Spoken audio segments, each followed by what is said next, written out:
Kisah kali ini cerita rakyat Jawa Barat. Lutung Kasarung. Alkisah, di daerah Jawa Barat tersebutlah seorang raja yang arif dan bijaksana bernama Prabu Tapa Agung yang bertahta di kerajaan Pasir Batang.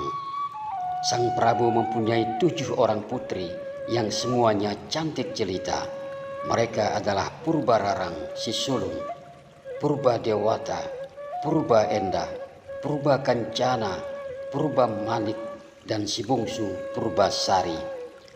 Dari ke-7 putri sang Prabu, 5 di antaranya telah menikah dan menjadi permaisuri di kerajaan lain. Kini tinggal Purbararang dan Purba Sari yang belum menikah. Namun putri Purbararang sudah mempunyai tunangan yang gagah dan tampan bernama Raden Indrajaya, putra salah seorang menteri kerajaan.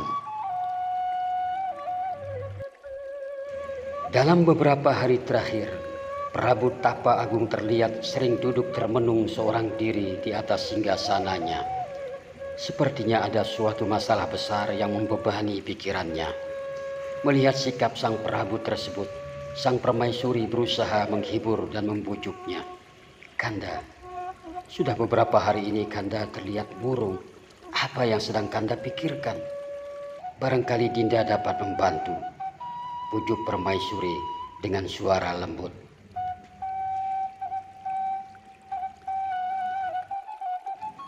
"Begini Dinda, Kanda sudah semakin tua.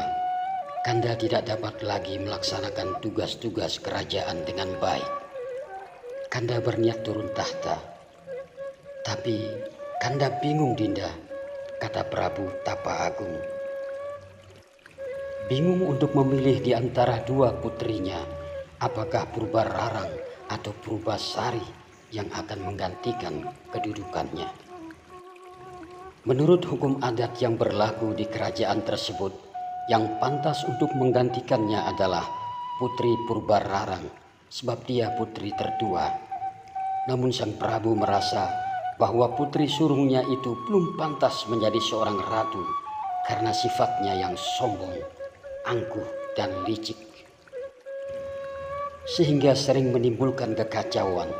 Sang Prabu lebih senang jika putri bungsunya Purbasari yang menggantikan kedudukannya, karena dia seorang putri yang baik hati, arif, dan bijaksana. Dengan pertimbangan tersebut, maka sang Prabu dan permaisurinya memutuskan untuk memilih Purbasari menjadi ratu. Mendengar kabar tersebut, putri Purbararang pun menolaknya.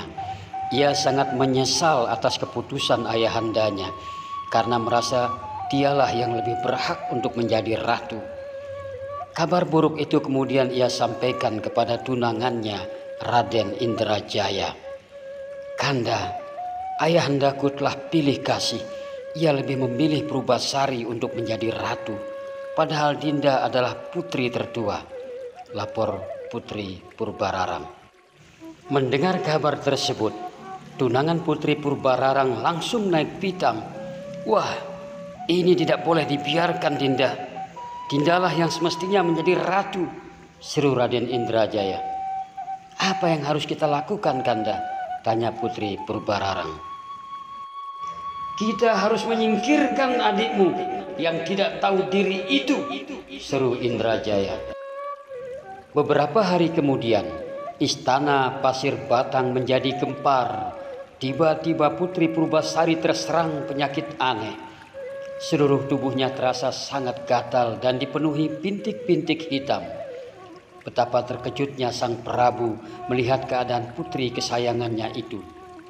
Sudah beberapa tabib istana dipanggil untuk mengobatinya, namun tak seorang pun yang berhasil menyembuhkannya. Sementara itu, putri Purbararang tidak mau menyia-nyiakan kesempatan itu.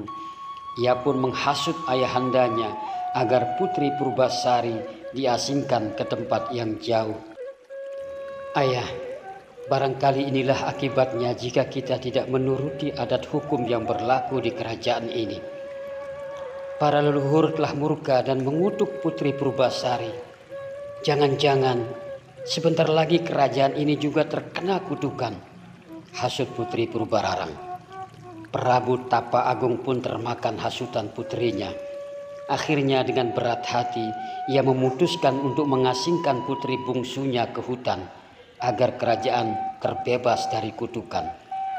Putri Purbasari pun menyadari keadaannya dan menerima keputusan itu dengan lapang dada. Keesokan harinya, sang Prabu menyuruh patihnya yang bernama Uwak Batara Lengser untuk mengantar Putri Purbasari ke hutan. Setelah membuatkan sebuah pondok untuk Putri Purbasari di hutan, patih yang baik itu memberi nasihat kepada sang putri untuk menenangkan hatinya. Tabahkan hatimu, Tuan Putri. Cobaan ini pasti akan berakhir.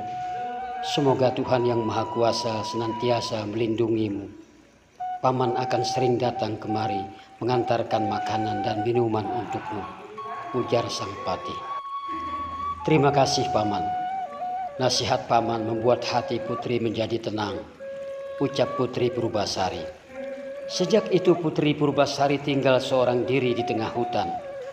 Untuk menghibur dirinya, setiap pagi ia berjalan-jalan di sekitar pondoknya untuk melihat-lihat pemandangan dan bersenda gurau bersama hewan-hewan yang ada di sekitarnya. Tak heran jika dalam waktu beberapa hari saja ia sudah mempunyai banyak teman. Hewan-hewan tersebut sangat baik kepadanya. Mereka sering membantu sang putri untuk mencari buah-buahan di hutan. Pada suatu hari, ketika sang putri sedang bersenda gurau bersama hewan-hewan di sekitar pondoknya, tiba-tiba ada sepasang mata yang sedang memperhatikannya tanpa disadarinya. Rupanya dia adalah seekor lutung, sejenis kera berbulu hitam. Beberapa saat kemudian lutung itu menghampirinya. Alangkah terkejutnya sang putri ketika melihat lutung yang berwajah seram itu tiba-tiba berdiri di depannya. Ampun lutung, tolong jangan ganggu aku, teriak Putri Purbasari dengan ketakutan. Jangan takut Tuan Putri, aku tidak akan mengganggumu, jawab lutung itu. Putri Purbasari pun tersentak kaget karena lutung itu dapat berbicara seperti manusia. Hai, kamu siapa dan dari mana asalmu? Tanya Putri Purbasari. Aku Guru Minda, putra Sunan Ambu dari Kahyangan. Aku telah melakukan kesalahan sehingga dibuang ke bumi dengan bentuk seperti ini dan kesasar di tengah hutan ini, jelas si lutung. Mendengar jawaban itu, hati sang putri pun menjadi tenang. Tanpa banyak tanya, ia tersenyum seraya memperkenalkan diri dan menceritakan asal-usulnya. Karena merasa senasib, yaitu sama-sama terbuang di hutan itu, akhirnya mereka pun berteman. Sejak itu Purbasari memanggil si lutung dengan panggilan Lutung Kasarung, yang artinya lutung yang kesasar. Kemanapun sang putri pergi, Lutung Kasarung selalu menyertainya. Bahkan ia sering memetik buah-buahan untuk sang putri. Pada suatu malam bulan purnama, secara diam-diam Lutung Kasarung pergi ke suatu tempat yang sangat sepi untuk bersemedi. Dalam semedinya, ia memohon kepada Tuhan Yang Maha Kuasa agar menyembuhkan penyakit Putri Purbasari. Beberapa saat kemudian, doa Lutung Kasarung pun dikabulkan. Tanah di sekitarnya tiba-tiba menjelma menjadi sebuah telaga kecil. Airnya sangat jernih, sejuk, harum, dan mengandung obat kulit yang sangat mujarab. Begitu matahari pagi memancarkan sinarnya di ufuk timur, ia segera menemui Putri Purbasari dan memintanya untuk mandi di telaga itu. Untuk apa kamu membawaku kemari? Tanyanya. Bercebur dan mandilah di telaga ini Tuan Putri. Niscaya penyakit Tuan Putri akan sembuh karena air telaga ini mengandung obat kulit yang sangat mujarab, ujar Lutung Kasarung. Tanpa ragu Putri Purbasari langsung menceburkan diri ke dalam telaga itu. Sungguh ajaib sekali. Tak lama setelah berendam di telaga itu, seluruh bintik-bintik hitam di kulitnya langsung hilang tanpa meninggalkan bekas sedikit pun. Kulitnya kembali bersih, halus, dan menjadi cantik seperti semula. Ia sangat heran bercampur gembira mengalami peristiwa ajaib itu. "Terima kasih, Tung. Engkau telah menyembuhkan penyakitku," ucap Putri Purbasari dengan perasaan gembira. Sejak itu Putri Purbasari semakin senang dan sayang kepada si Lutung Kasarung. Ia pun semakin betah tinggal bersamanya di hutan itu dan hewan-hewan lainnya. Hatinya sudah menyatu dengan kehidupan alam bebas dan melupakan kehidupan istana yang sering membelenggunya, apalagi dengan keberadaan kakak sulungnya, Purbararang. Pada suatu hari, Patih Uwak Batara Lengser datang ke hutan itu untuk melihat keadaan Putri Purbasari. Betapa terkejutnya ia ketika melihat kulit sang putri telah sembuh. Ia pun kemudian mengajak sang putri untuk kembali ke istana. "Ampun Tuan Putri, sesuai dengan pesan sang Prabu, Tuan Putri diminta untuk kembali ke istana," kata Patih itu menyampaikan pesan sang Prabu. Mulanya Putri Purbasari menolak untuk kembali ke istana. Namun setelah didesak oleh sang Patih dan dibujuk oleh si Lutung Kasarung, akhirnya ia pun memenuhi ajakan tersebut. "Baiklah Paman, aku bersedia kembali ke istana. Tetapi Lutung Kasarung juga harus ikut. Dialah yang telah menyembuhkan penyakitku," tegas Putri Purbasari. "Baiklah Tuan Putri, Paman kira sang Prabu akan merasa senang jika Tuan Putri mengajak Lutung yang baik hati itu ke istana," kata Patih itu. Akhirnya Putri Purbasari bersama Patih Uwak Batara Lengser dan Lutung Kasarung kembali ke istana. Setibanya di istana, mereka disambut gembira oleh seluruh keluarga istana, kecuali Putri Purbararang dan Raden Indrajaya. Karena merasa posisi mereka terancam. Menyadari keadaan itu, ia pun membujuk ayahandanya agar mengadakan sayembara. "Ampun ayahanda, Nanda keberatan jika Putri Purbasari yang dinobatkan menjadi ratu. Biar adil, sebaiknya diadakan sayembara. Pemenangnya akan menerima tampuk kerajaan, sedangkan yang kalah akan menerima hukum pancung," bujuk Putri Purbararang. Prabu Tapa Agung yang arif dan bijaksana itu pun mengabulkan permintaan putri sulungnya. Dalam sayembara tersebut, Putri Purbararang menantang Putri Purbasari untuk mengikuti 2 perlombaan, yaitu lomba memasak dan lomba panjang rambut. Putri Purbasari pun terpaksa menerima tantangan itu karena diminta oleh ayahandanya. "Jangan khawatir Tuan Putri, aku akan menolongmu," bisik Lutung Kasarung. "Terima kasih Lutung," jawab Putri Purbasari. Pada hari yang telah ditentukan, seluruh rakyat Pasir Batang telah berkumpul di halaman istana ingin menyaksikan sayembara tersebut. Tak beberapa lama kemudian, kedua putri Prabu Tapa Agung tersebut memasuki arena lomba. Perlombaan pertama adalah lomba memasak. Yang dinilai dalam lomba ini adalah masakan siapa yang paling cepat disajikan dan lezat rasanya, maka dialah pemenangnya. Ketika semua bahan-bahan dan perlengkapan memasak telah disiapkan, wasit pun memukul gong sebagai tanda perlombaan dimulai.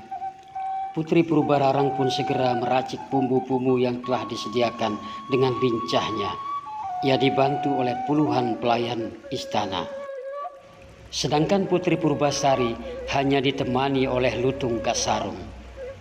Dalam waktu tidak beberapa lama, Putri Purbararang hampir menyelesaikan masakannya. Putri Purbasari pun mulai panik. Melihat hal itu, Lutung Kasarung segera mengeluarkan kesaktiannya. Ia segera memanggil para bidadari di kayangan agar turun ke bumi untuk membantu Purbasari tanpa diketahui oleh seorang pun. Berkat bantuan para bidadari tersebut, Putri Purbasari mampu menyelesaikan masakannya terlebih dahulu. Dan rasanya pun lebih lezat. Ia pun dinyatakan sebagai pemenang dalam lomba memasak tersebut. Memasuki perlombaan kedua, yaitu lomba adu panjang rambut, Putri Purbararang merasa tidak mau kalah lagi oleh adiknya. Dengan penuh percaya diri, ia segera melepas sanggulnya. Rambutnya yang hitam dan lebat pun terurai hingga ke pertengahan betisnya. "Ayo Purbasari, lepaslah sanggulmu. Kali ini kamu tidak akan mampu mengalahkanku," seru Putri Purbararang dengan angkuhnya. Mendengar seruan itu, Putri Purbasari hanya terdiam sambil menunduk. Dia merasa kurang percaya diri karena rambutnya hanya sebatas punggungnya. "Kenapa diam saja, wahai Tuan Putri?" tanya Lutung Kasarung yang berdiri di dekatnya dengan nada pelan. "Tung, kali ini aku pasti kalah. Rambutku lebih pendek, hanya sampai di punggungku," bisik Purbasari. "Tenang Tuan Putri, aku akan memanggil bidadari untuk menyambung rambutmu," kata Lutung Kasarung. Sesaat setelah Lutung Kasarung bersemedi, datanglah para bidadari menyambung rambut Purbasari tanpa sepengetahuan Purbararang dan para penonton. Ketika Purbasari melepas sanggulnya, maka terurailah rambutnya yang hitam berkilau, halus bagaikan sutra, serta bergelombang hingga ke tumitnya.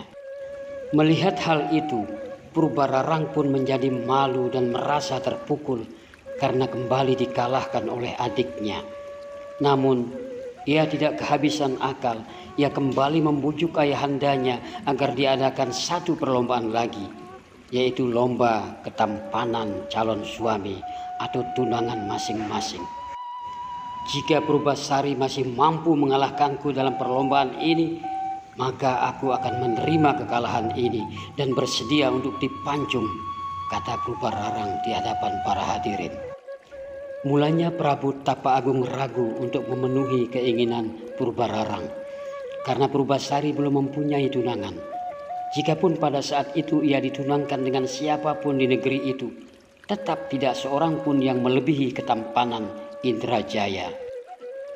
Meski demikian, Purbasari tetap bersedia mengikuti lomba tersebut dan sang Prabu pun menyetujuinya.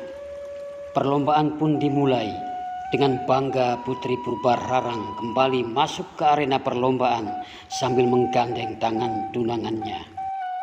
"Wahai seluruh rakyat Pasir Batang, saksikanlah ketampanan dan kegagahan tunanganku, Indrajaya. Akulah yang akan menjadi ratu negeri ini, karena tak seorang pun yang mampu mengalahkan ketampanan tunanganku ini," seru Putri Purbararang dengan angkuhnya. Seluruh hadirin pun mengakui bahwa Indrajaya adalah seorang pemuda yang tampan. Tak seorang pemuda pun di negeri Pasir Batang yang melebihi ketampanannya.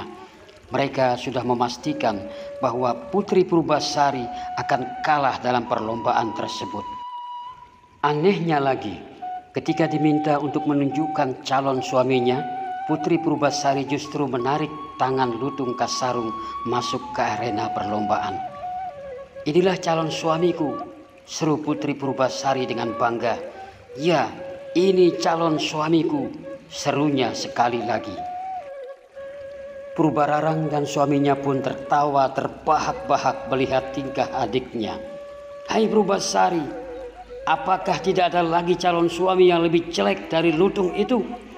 seru Purbararang dengan nada mengejek. Mendengar ejekan itu, Lutung Kasarung pun menjadi tersinggung dan marah. Ia tidak terima Putri Purbasari dipandang rendah seperti itu. Maka dengan kesaktiannya, ia segera memohon kepada Tuhan yang Maha Kuasa agar bentuknya dikembalikan seperti semula. Seketika itu pula, Lutung Kasarung pun berubah menjadi Kuruminda yang sangat tampan dan gagah. Semua yang hadir terperangah dan terpesona melihat ketampanannya. Akhirnya Putri Purbasari memenangi sayembara tersebut dan berhak menduduki tahta kerajaan. Sementara Putri Purbararang dan tunangannya harus menerima hukuman pancung atas kekalahan mereka. Namun Putri Purbasari adalah seorang putri yang pemaaf. ia tidak menghukum kakak kandungnya sendiri. Bahkan ia tetap mengizinkan kakaknya untuk tetap tinggal di istana bersamanya. Akhirnya Putri Purbasari pun dinobatkan menjadi ratu kerajaan Pasir Batang. Ia adalah seorang ratu yang arif dan bijaksana, sehingga seluruh rakyatnya senantiasa hidup makmur, damai dan sentosa.